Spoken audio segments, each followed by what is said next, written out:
Pessoal, olá, primeira série, tudo bem com vocês?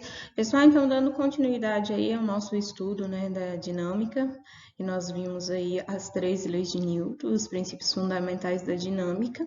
Nós vamos corrigir as atividades que foram solicitadas que vocês fizessem na aula passada. Eu vou fazer uma correção oral e em seguida nós vamos ver alguns tipos de força, ok? Vamos aí para a questão 3 do livro didático de vocês, Conexão com a Física. Na questão 3, ele dizia o seguinte: nas grandes cidades é comum vermos passageiros impacientes que saltam dos ônibus quando ele ainda está em movimento, porque, segundo a lei da inércia, isso pode ser muito perigoso. Então, nós vimos, né, sobre a lei da inércia, primeira lei de Newton, que diz que todo corpo que está em repouso tende a permanecer em repouso e o corpo que está em movimento tende a permanecer em movimento até que uma força atue sobre ele. Ou seja, para que o corpo altere seu estado fundamental, é necessário a aplicação de uma força. Então, se a pessoa que está dentro do ônibus, e o ônibus está, por exemplo, a 80 km por hora, isso implica que se a pessoa está dentro, ela também está a 80 km por hora. Se ela salta desse ônibus em movimento, ela pode se ferir, pois ela vai saltar aí com uma velocidade de 80 km por hora, ok? Então, essa é a justificativa que a questão pede. Na questão 4, ela pede para analisar, né, uma afirmação e verificar se é verdadeiro ou falso, e também justificar a resposta. A afirmação é o seguinte: em determinado instante de uma viagem de carro, percebe-se que a resultante das forças sobre o carro é nula. Necessariamente, nesse instante, o carro estará em repouso em algum ponto da estrada? Essa justificativa aí, essa afirmação, ela é falsa, pois um corpo tem as suas resultantes de força nula quando ele está em repouso ou quando o seu movimento é retilíneo uniforme, ou seja, se a velocidade for constante, significa que a resultante das forças são nulas, ok? Então, essa alternativa é falsa. Essa afirmativa ela é falsa, pois o corpo ele pode ou estar em repouso ou em movimento retilíneo uniforme. E a questão 5 também do livro didático de vocês diz que se uma força única de módulo diferente de zero atua sobre um corpo, podemos concluir que ele não está em equilíbrio? Por quê? Então, sim, nós podemos concluir que ele não está em equilíbrio, pois a força resultante ela é diferente de zero. Então, sempre que nós temos uma resultante, ou seja, a soma de todas as forças do sistema, e é diferente de zero, nós temos aí que o corpo não está em equilíbrio, ok? Então, essas foram algumas das atividades solicitadas, são atividades mais teóricas, justamente engloba aquilo que nós vimos na aula de física, ok? Que são as três leis de Newton. Retomando aí, né, que as três leis de Newton, a primeira lei de Newton é a lei da inércia, como já foi dito hoje para vocês. Então, para que o corpo altere o seu estado, é necessário que seja aplicada uma força sobre ele, ok? A segunda lei de Newton é a equaçãozinha do princípio fundamental da dinâmica, que relaciona, né, a força com a massa e a aceleração, ou seja, força é igual a massa vezes a aceleração. E a terceira lei de Newton é a lei da ação e reação, que diz que para cada ação existe uma reação de mesma intensidade, mesma direção e em sentidos opostos. Lembrando que esse par, força, ação e reação, ele ocorre em corpos distintos, ok? Agora, vamos ver, né, sobre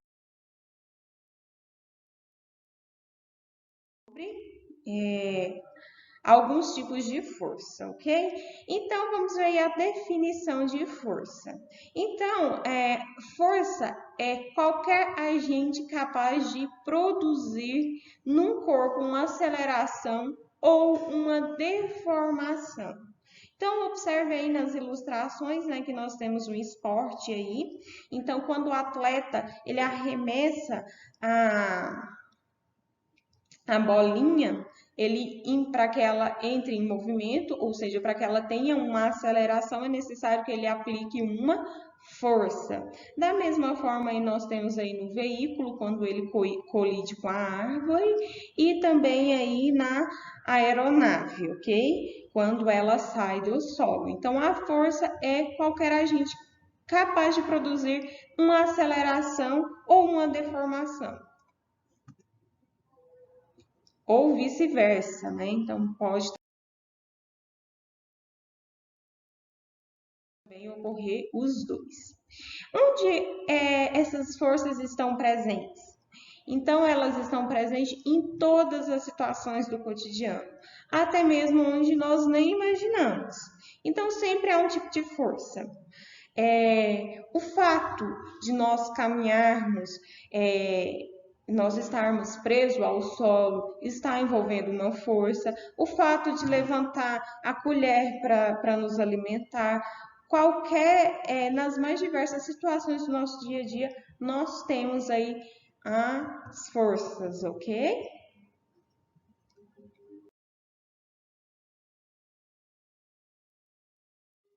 Então, nós temos aí, um instrumento utilizado para medir a força, é o dinamômetro. Tem uma ilustração aí do dinamômetro, e lembrando que a unidade de medida de força no sistema internacional é newtons, ok? Em homenagem exatamente a Isaac Newton. Então, nós temos a classificação de forças. As forças, elas podem ser tanto de contato quanto de campo.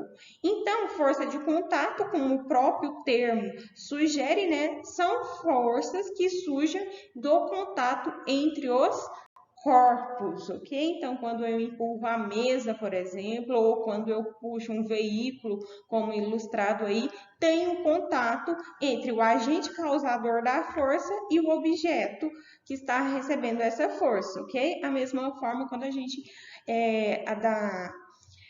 da mãe, ela empurrando a bicicleta com as duas menininhas. Então, tem um contato, ok? Então, surge um contato entre os dois corpos.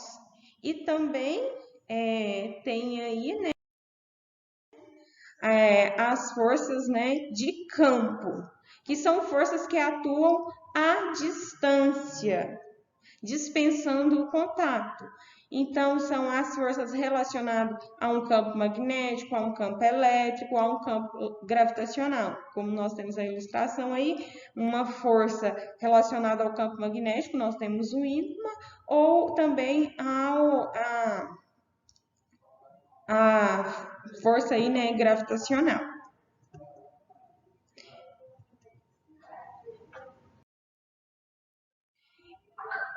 Então, como eu já disse para vocês, a força resultante é a soma vetorial de todas as forças do sistema.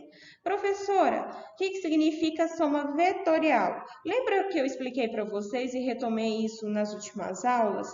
Que uma grandeza vetorial é aquela grandeza que ela possui um módulo, que é um número, um sentido e uma direção, certo? Então, a força ela é uma grandeza vetorial. Então, para você saber qual que é a força resultante, por exemplo, que é aplicada nesse bloquinho, é necessário que some todas as forças, levando em consideração a direção e o sentido dessas forças. Então, a força resultante ela pode ser pensada como uma força que substitui todas as forças realizando o mesmo trabalho, ok?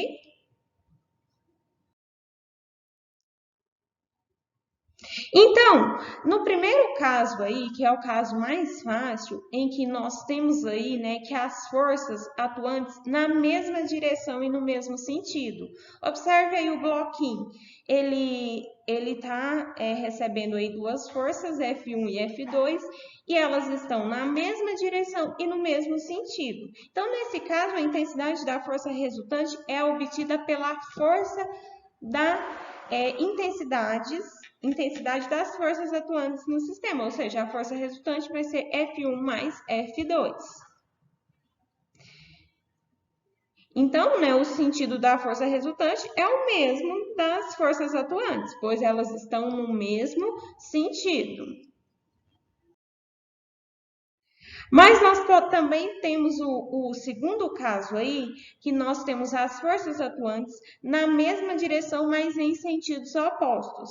Então, se nós temos forças, né, na mesma direção e em sentidos opostos, a resultante das forças é dado pela diferença, ok? Das intensidades de força, ou seja, F1 a força resultante é F1 menos F2.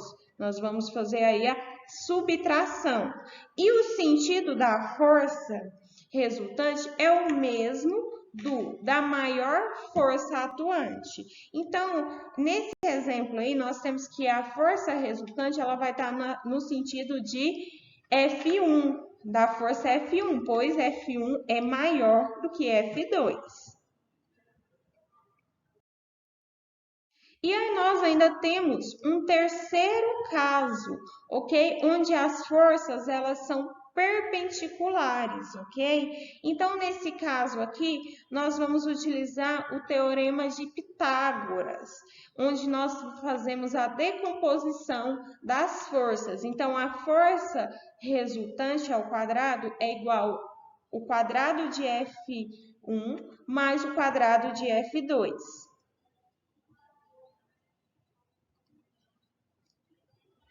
Então, utilizando-se a regra do polígono, faz-se coincidir o início de uma força com o final da outra. Liga-se as extremidades, né, para obter o sentido da força resultante.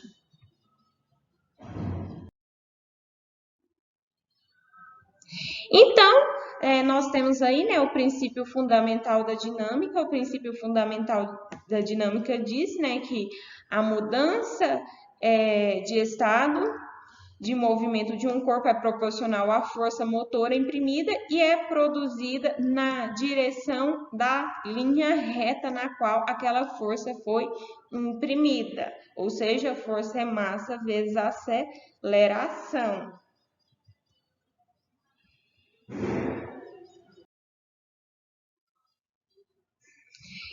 Então, vamos ver agora sobre algumas forças importantes. Então, vamos ver sobre a força peso. Então, como eu disse para vocês, as forças elas estão relacionadas com os mais diferentes situações da nossa vida.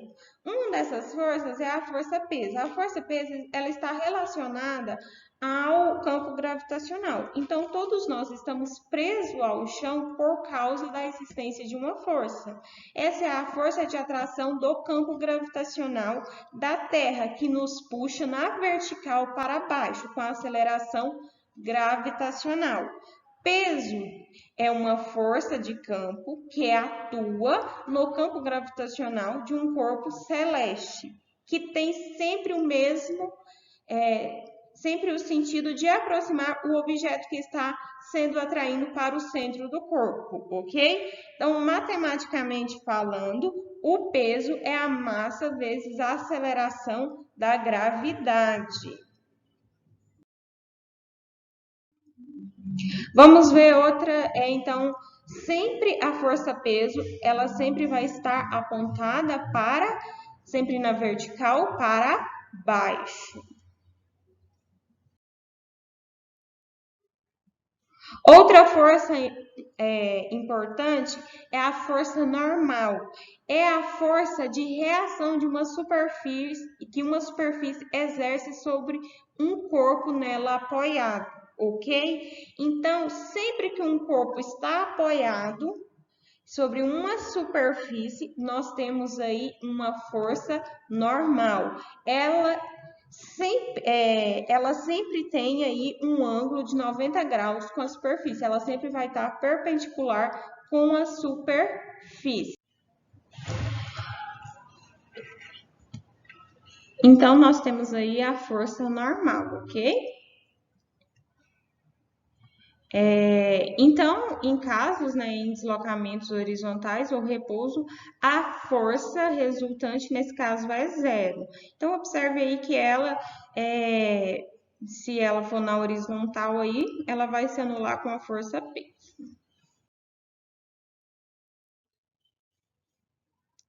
Então, alguns exemplos aí da força normal, ela sempre está perpendicular à superfície, ok?